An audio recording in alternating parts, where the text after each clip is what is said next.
On the 21st of November of this year, David Sullivan may no longer be able to point to PSR as the reason why West Ham United are unable to spend money and compete in the transfer market. You see, on that day, this coming Friday, the 20 Premier League teams will meet to decide and vote on whether PSR will be replaced with two new regulations to manage spending and finances.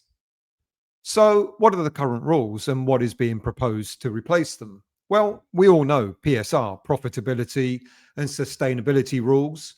It's the existing financial control designed to limit club losses over a rolling period. It monitors spending relative to income and penalizes sustained deficits, losses, to stop clubs running dangerously into the red. Now, there are two proposed new regulations to replace PSR. The first being squad cost ratio, SCR. Basically, a rule that says a football club can only spend a certain chunk of its income on player wages and transfer fees. In other words, the richer the club, the more it can spend. But it's capped at a percentage of what they actually earn. So they can't go wild with spending beyond their means. For clubs, this means they must set a maximum salary budget, which most kind of already do anyway. The twist is with transfer fees, an owner like David Sullivan could point to this as part of the rule as a reason not to chase expensive players, using the excuse that they're above the cap that the club can afford, even if it's partly just an excuse not to spend big. And then there's top to bottom anchoring, TBA. That's basically a system that makes sure that money and rules don't only benefit the richest clubs, it works by shifting the landscape so that the smaller, less wealthy teams aren't left too far behind. In practice, it narrows the gap between the bigger clubs and the smaller ones, giving the smaller sides fairer comparisons and a safer footing when competing. So think of it like this: instead of the richest teams racing ahead whilst the rest of us struggle to keep up, TBA will keep a balance, will balance things out so everyone is all more on a level playing field. Now, before I go on, if you're new to this channel or if you've watched the West Ham Voice before, please do consider subscribing to the channel. Subscription is free. The QR code that's just appeared takes you to the subscription page. And yeah, please do subscribe if you like the content. If you do like the content, please also click on the like button below the video. And there's also a hype button. If you click on that, it actually allows other viewers to watch this video as well. And if you're feeling rather generous, you can become a member of the West Ham Voice. There is a paid membership if you want to take that up. For $1.99 a month, you do get additional content, some extra content, and all the money raised through the membership scheme goes to Prostate Cancer UK. Anyway, let's get back to this. So if Premier League clubs do vote to ditch PSR and bring in SCR and TBA, who wins and who loses? And what does it mean for the likes of West Ham United? Well, the quick verdict: if the league do vote for SCR and TBA to drop the PSR, the game changes. For clubs like West Ham, the practical effect is more flexibility in how they build the squad, but it comes with strategic and financial trade-offs. But why would clubs drop PSR in the first place? Well, dropping PSR and introducing SCR and TBA will align the Premier League more closely with the guidelines that that UEFA currently already have. So there will be less of a need for Premier League clubs to compete in Europe to be abiding by two different sets of rules. Under UEFA's legislation, clubs can spend 70% of their revenue on their squads, which includes transfer fees and wages. The Premier League is proposing that clubs who are in Europe follow the same rule, but clubs that do not have European football can spend up to 85% of their revenue on their squads. Now, the idea is that the additional expenditure for clubs who are not involved in Europe, it would help address the imbalance of not receiving the kind of revenues that are generated through competitions like the Champions League and Europa League. Because as we've seen, when you're involved in that, you get even more and more and more income into your club, leaving everyone else behind. I guess people could counter that by saying, well, if you're good enough to compete to qualify for European football, then that's your target.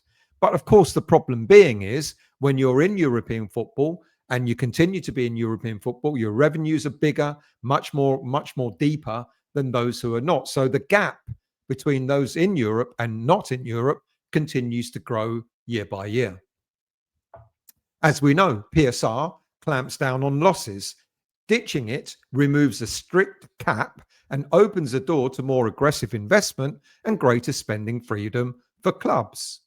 Now, currently under PSR, many clubs feel constrained when rivals find loopholes to enjoy external investment. I mean, they're legal, but they're loopholes. How many times have we heard clubs doing some kind of financial deal, such as selling their women's team to another part of the club setup, so that it helps to generate bigger financial margins on expenditure? A new system promises clearer and fairer rules and increases competitiveness amongst all clubs. So, what's the appeal to club owners themselves? Well, those owners who want to invest to chase the European dream, be it in European football, such as Champions League, Europa League, etc., will prefer the rules that let them spend more money up front, which is what SCR and TBA are proposing to do. So, in essence, for ambitious clubs, the removal of PSR should be much more appealing. But what about West Ham? At a time when fans are protesting and accuse the club of not being ambitious, will the ditching of PSR and the introduction of SCR and TBA be better? Look, squad cost ratio is a rule that ties how much a club like West Ham can spend on player wages and transfers to how much money the club actually brings in. That makes budgeting clearer and safer because spending will always be in line with income. The catch, of course, is for a club like West Ham, is if we want to spend more on players, we need to ensure that we grow our revenue. So things like bigger sponsorship deals or more commercial success is going to be vital. It's another area that the club has been accused of not doing well in. But as the club earns more, it can gradually raise its wages and transfer budgets, which means competing for better players without breaking financial rules. In short, it's a way of taking smarter risks, but only if clubs keep boosting its income.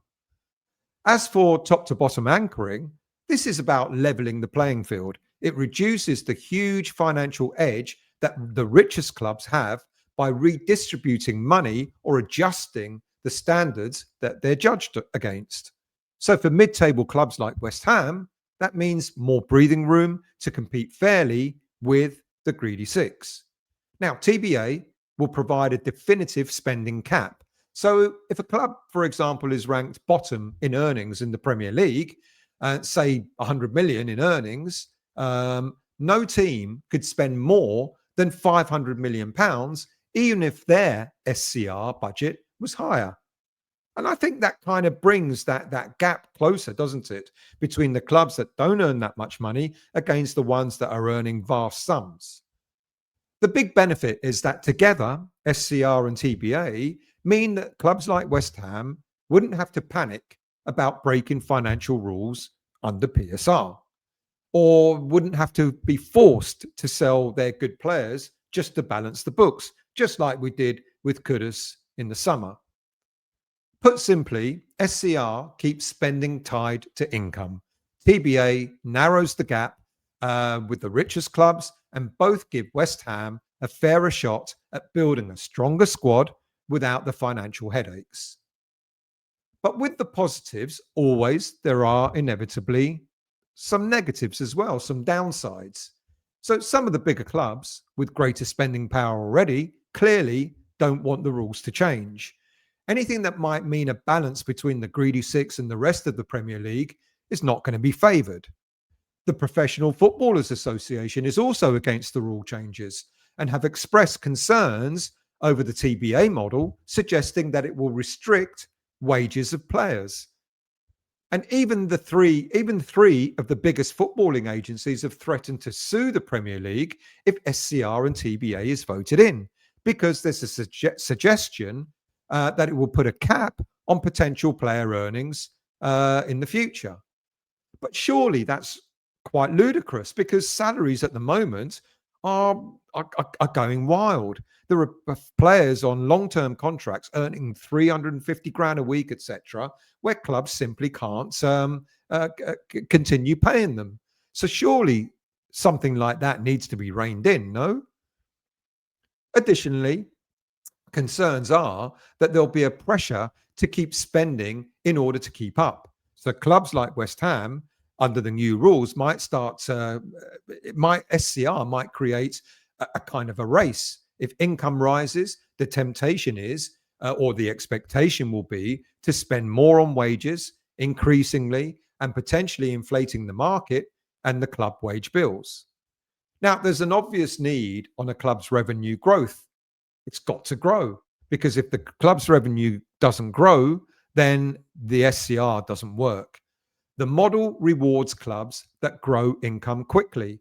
West Ham would need to continue to improve their commercial acumen and match day improvements to sustain and increase squad budgets. Might that mean, for example, that they'd have to continue increasing season tickets in order to bring in that extra revenue?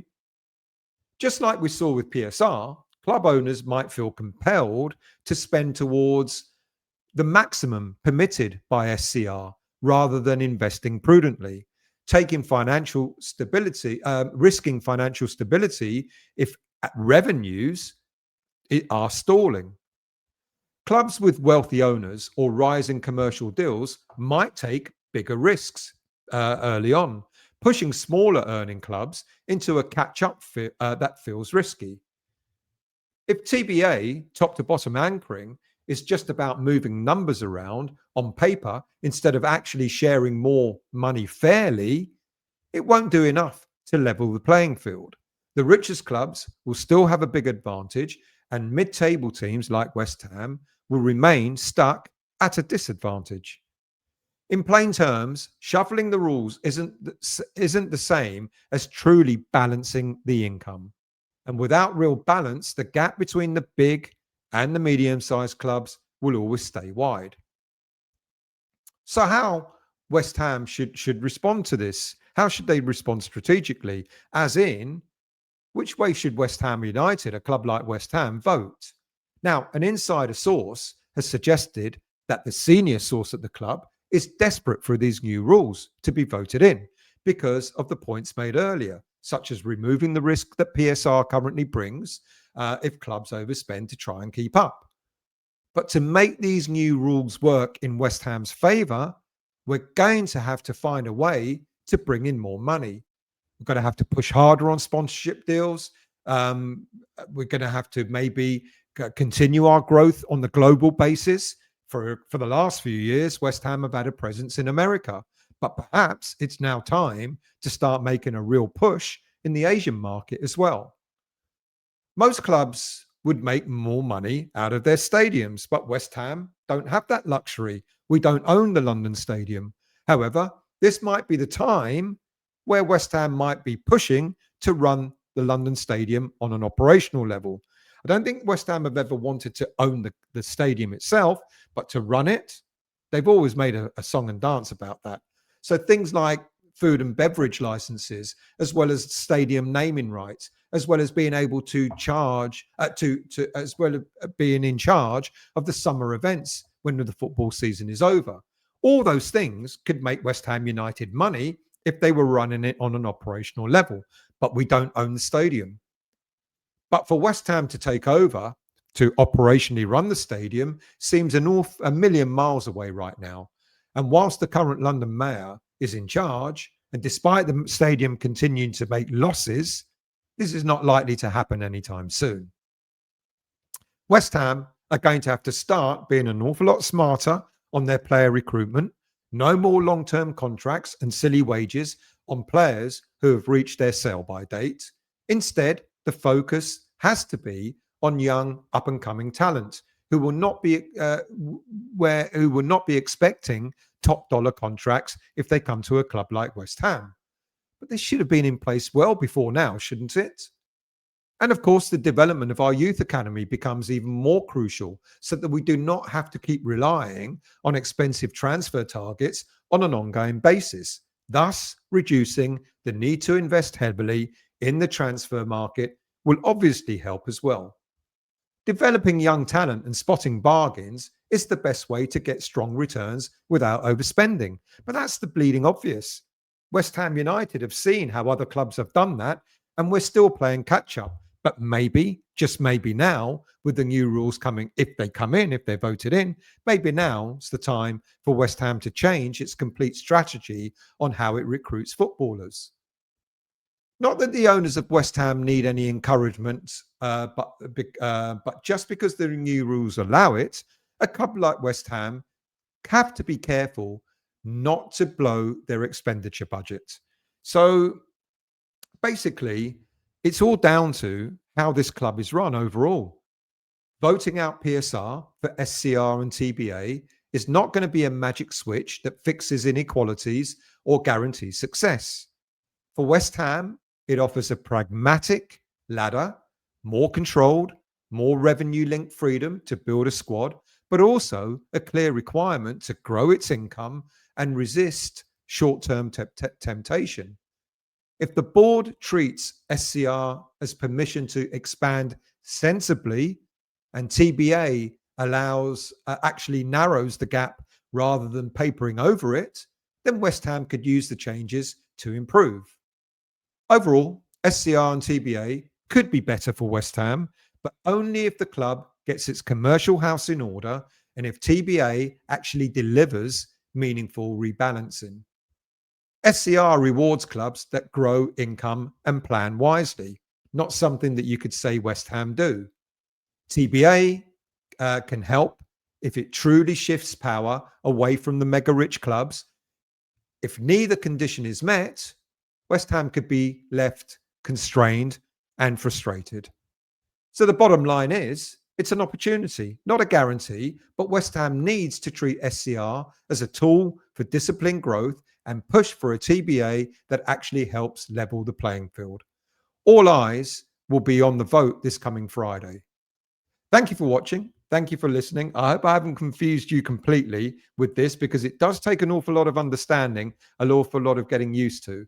But in essence, the replacement of PSR could actually benefit West Ham United. But there are an awful lot of other things that they've got to put in place in order to make sure it works for them. Let's see what happens with the vote this coming Friday. Thank you for watching and listening. Have a good week, and I'll see you all soon.